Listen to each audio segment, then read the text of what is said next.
내년 3월 9일 대선 이제 D-109일입니다. 오늘의 정치권 뒷이야기 알아보겠습니다. 정치톡톡 지금부터 정치부 우종환 기자 알아보겠습니다. 어서 오시고요. 자, 윤석열 후보 돌사진이 다시 논란이 되고 있어요. 지금 돌사진에 저 지폐가 엔화다, 일본 돈이다 이런 논란인데 어떻게 된 거죠? 네, 발단이 된 건 어제 송영길 더불어민주당 대표의 발언이었습니다. 윤석열 후보의 부친인 윤기중 연세대 명예교수가 일본 쪽과 가까웠다.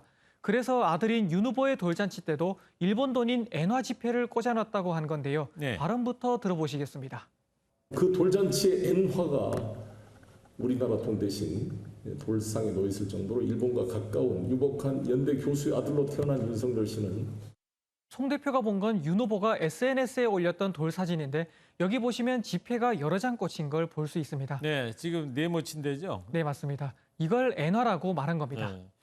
자, 윤 후보 측에서는 저게 엔화가 아니고 우리 돈이다 이렇게 얘기하는 거 아니에요? 네, 엔화가 아니라 1953년부터 1962년까지 쓰였던 우리나라 화폐 단위인 환이고 그중 1,000원권 지폐라는 게 윤 후보 측 설명입니다. 네. 지금 보여드리는 사진이 각각 1,000원 지폐와 윤 후보 돌 사진에 나오는 지폐를 확대한 건데요. 왼쪽에 이제 견본으로 천환이라고 써 있네요. 그죠? 네, 맞습니다.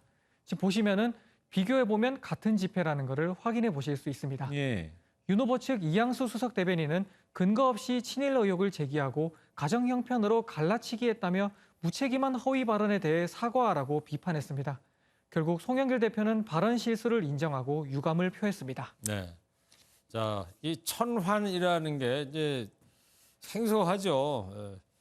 이 간단하게 한번 설명 좀 해줘 보세요. 네, 환이라는 단위는 한국전쟁 직후 극심한 인플레이션 때문에 1953년 화폐 개혁으로 탄생했습니다. 지금 보시는 것처럼 처음에는 미국의 의뢰에 만든 지폐 도안을 썼다가 나중에는 이승만 대통령 사진을 넣은 도안, 그리고 4.19 혁명 뒤에는 바로 윤 후보 돌 사진에도 등장했었던 세종대왕이 들어간 도안으로 바뀌게 됩니다. 네, 지금 53년, 58년, 61년 그 도안이 저렇게 생겼다 이거죠? 네, 맞습니다. 네, 그렇군요. 그러다가 1962년 박정희 정권에서 10환을 1원으로 바꾸는 화폐 개혁을 다시 하면서 지금의 원화를 쓰게 된 겁니다. 예, 알겠습니다. 이번에는 윤석열 후보의 그 폭탄주 만찬 논란도 얘기를 해보려고 그러는데 민주당에서 윤 후보를 고발했는데 국민의힘에서도 고발을 했어요. 네, 민주당은 앞서 지난 10일 윤 후보가 전남 목포에서 목포 시의원들과 폭탄주 만찬을 했다며 영상을 공개했었죠. 지금 저 장면입니까? 네, 맞습니다. 이어 동석자가 결제한 37만 원짜리 영수증도 공개하면서 윤 후보가 한 푼도 결제하지 않았다. 선거법 위반이라고 주장했는데요. 관련 발언 같이 들어보시겠습니다.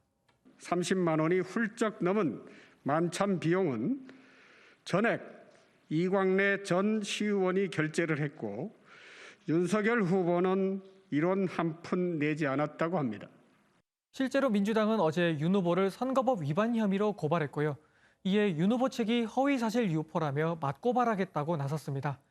윤 후보 측은 윤 후보가 자신의 식사 비용을 결제하고 영수증도 받았으며 식당에 확인해 보면 알 수 있다고 반박했습니다. 네.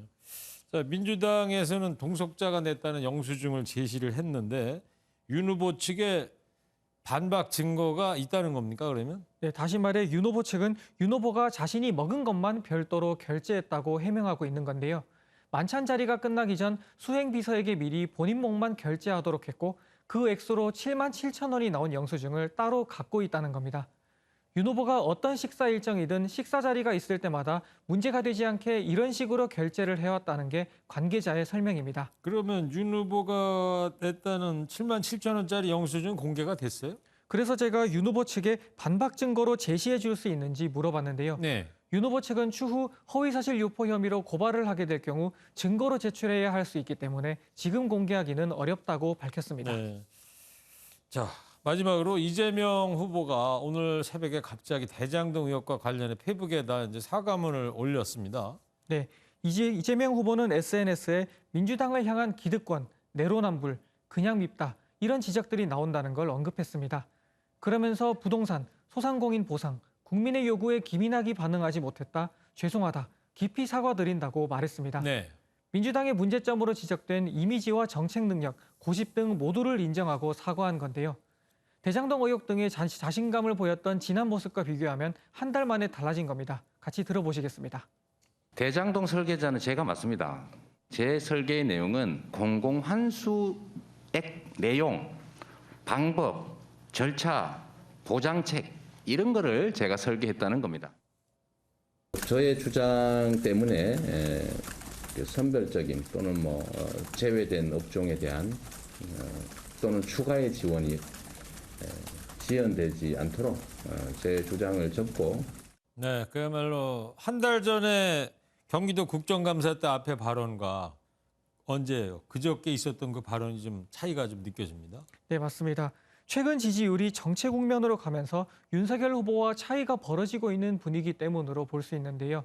지지율을 확장하려면 결국 중도층에게 유연한 모습을 보여줘야 한다는 계산이라는 분석이 나옵니다. 네, 알겠습니다.